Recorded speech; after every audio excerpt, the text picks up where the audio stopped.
Els sindicats diuen que els paguen les nòmines amb retard. De fet, la nòmina del mes d'abril la van cobrar tot just fa uns dies i temen que aquests retards persisteixin en el temps en els propers mesos. A més, també reclamen tenir el material de protecció adequat. Per tot plegat, la CGT, que és el sindicat que té tots els membres al comitè d'empresa aquí, els socorristes de Barcelona, ha convocat aquesta vaga indefinida. Aquí a la ciutat, de manera habitual, el servei de socorrisme s'estén entre l'abril i el setembre, i ara al maig l'horari és de 2:15 a 2:45 i cada dia hi ha una trentena de treballadors que vigilen les platges. Ara, però, amb els serveis mínims decretats a partir d'avui, que comença aquesta vaga indefinida, hi haurà una desena de treballadors. Això vol dir que són una desena de treballadors que es reparteixen entre les torres de vigilància, l'ambulància i també l'embarcació. I aquí, a les torres de vigilància, només hi quedarien 4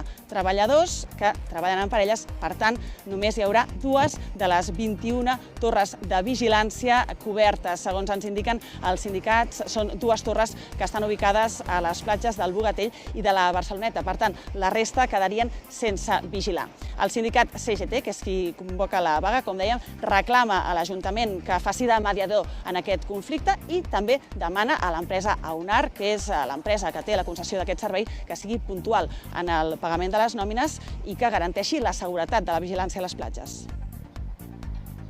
Hem convocat vaga per l'impagament de les nòmines i la no seguretat que en el proper mes ens es paguin, l'incompliment de prevenció de riscos laborals i falta del material d'elements de protecció individuals, falta de recursos per complir l'operativitat i les formacions no realitzades ni l'any passat ni aquest.